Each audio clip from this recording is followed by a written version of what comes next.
Hello, it's Friday the 19th of May. I'm Simon Whitney. Welcome to issue 57 of Travers Smith's Sustainability Insights. This week, we're looking at the prospect of yet more UK sustainability regulation and the market's reaction. Private markets have faced a barrage of complex and confusing sustainability regulation in recent years. Most of that has emanated from the EU, most notoriously the SFDR, but also the taxonomy regulation and changes to the AFMD rulebook. The UK has also been ramping up its regulatory interventions, as well as preparing for a new and slightly delayed UK disclosure and labelling regime, which will be different to the EU's SFDR. Firms also need to gather the data required for demanding new climate-related reporting requirements from next year. That's going to be resource intensive for firms. So when the UK regulator tentatively floated further rule changes in a discussion paper issued in February, the market didn't exactly welcome the idea. While there may be a place for additional rules on sustainability in the future, firms need time to absorb the existing and forthcoming changes before new ones are promulgated. That was very much the BBCA's message in its response to the FCA's discussion paper. The Industry Association urged the regulator to allow the landscape to evolve further before introducing specific new rules on governance, remuneration, and competency. There may be a role for further guidance, perhaps even high-level requirements, but not yet for prescriptive new rules.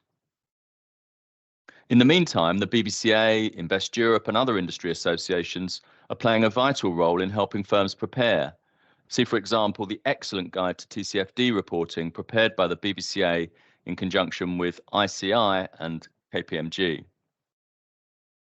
Other responses to the FCA's consultation, including the UK's SIF, the UK's leading membership organisation for sustainable finance, made similar points. There is, they say, a role for the regulator in promoting industry-wide and sector-specific guidance, but firms will have a variety of approaches to sustainability driven by their business model and by their investor preferences, and a single set of detailed rules would not be appropriate.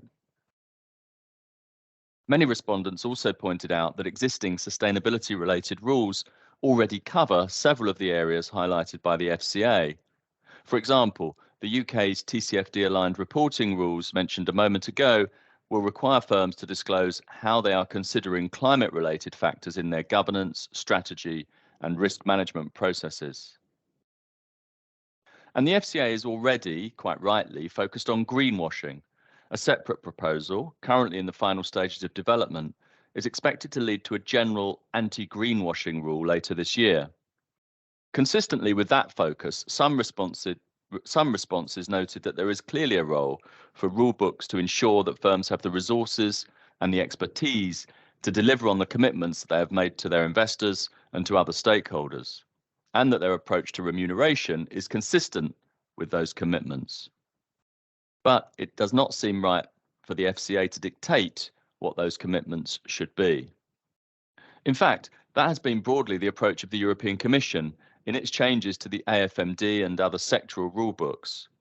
There's a requirement to take account of financially material ESG risks in due diligence and to maintain the resources and expertise to do so. There's a requirement to take account of other material impacts, but only if the firm has committed to do that, and a requirement to consider sustainability issues in conflicts and risk management policies and organizational and governance arrangements.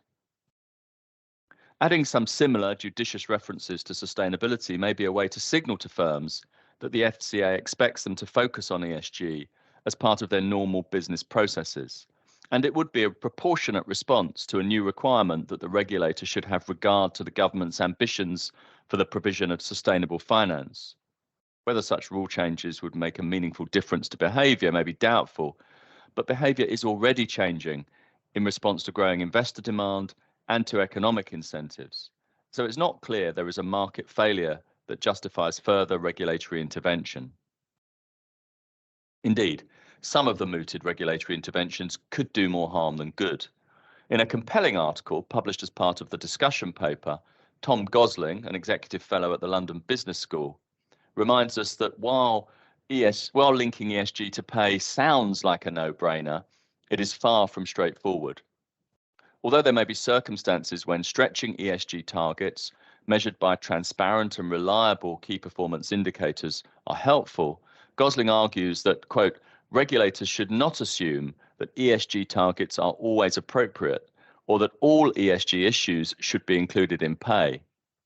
Indeed, UK CIF's response echoes Gosling's concern that the wrong targets and metrics will just result in higher pay without moving the needle on real-world outcomes.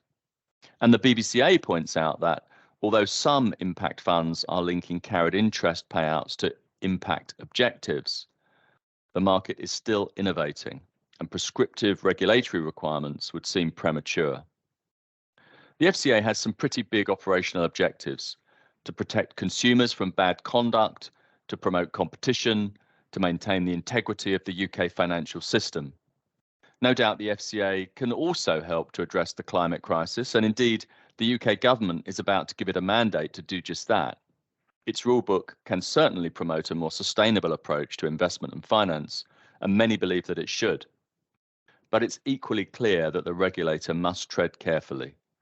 A rush to more regulation on top of what's already in the works would be counterproductive at a time when market-led solutions are still emerging, and would also further divert resources that could be better focused on delivering tangible ESG improvements to portfolio companies. Thank you for listening. If you would like more information on this topic, please check out our website, where you can also sign up to receive further editions of these insights. Or you can drop me an email, simon.whitney@traverssmith.com.